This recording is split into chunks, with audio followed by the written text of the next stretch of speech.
പരിശുദ്ധ പരമ ദിവ്യകാരുണ്യത്തിന് എന്നേരവും ആരാധനയും സ്തുതിയും പൂഴ്ചയും ഉണ്ടായിരിക്കട്ടെ. അനന്തകാരുണ്യത്തിനുറവിടമായ കർത്താവെ, ഞാൻ അങ്ങയെ സ്തുതിച്ച് ആരാധിച്ച് മഹത്വപ്പെടുത്തി അങ്ങേക്ക് നന്ദി പറയും.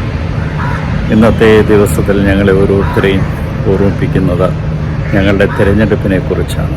അങ്ങ് ഞങ്ങളെ ഓരോരുത്തരെയും പ്രത്യേകമാം വിധം തിരഞ്ഞെടുക്കുകയും പേര് ചൊല്ലി വിളിക്കുകയും ചെയ്തു. അപ്പോസ്തലന്മാരെ അവരുടെ യോഗ്യത നോക്കിയല്ല തിരഞ്ഞെടുത്തത്, വിദ്യാഭ്യാസം നോക്കിയല്ല, കുടുംബമഹിമ നോക്കിയല്ല തിരഞ്ഞെടുത്തത്. അവർ ജോലി ചെയ്തിരുന്ന സ്ഥലങ്ങളിൽ നിന്ന് അവരെ വിളിച്ചപ്പോൾ നല്ല മനസ്സോടെ അങ്ങേ അനുഗമിക്കുവാൻ തയ്യാറായാണ് അവിടെ കടന്നു വന്നത്. വിവിധ മേഖലകളിൽ ജോലി ചെയ്തിരുന്ന ഓരോരുത്തരും അങ്ങയുടെ വിളി കേട്ടുകൊണ്ട് അങ്ങേ അനുഗമിച്ചതുകൊണ്ട് അങ്ങയുടെ ശിഷ്യന്മാരായിത്തീർന്നു.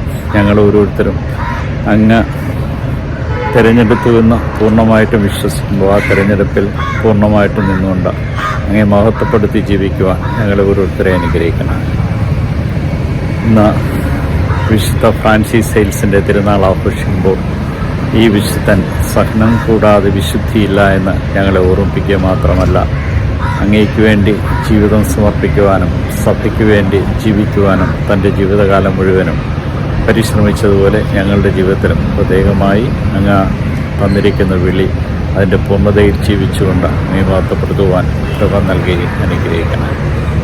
ഫ്രാൻസിസ് സെയിൽസ് തൻ്റെ ജീവിതത്തിലും പെന്തക്കോസ്ത സംബന്ധമായിട്ടുള്ള പ്രൊട്ടസ്റ്റന്റ് വിപ്ലവം നടക്കുമ്പോൾ മാർട്ടിൻ ലൂതർ കിങ്ങും ജോൺ കെവിനും ഒക്കെ സഭയിൽ നിന്ന് മക്കളെ അടർത്തിയെടുത്ത പുതിയ വിശ്വാസ രീതിയിലേക്ക് തൻ്റെ ജീവിതത്തെ നയിക്കുവാൻ ആഗ്രഹിച്ചപ്പോൾ ദൈവത്തിൻ്റെ കൃപാവരം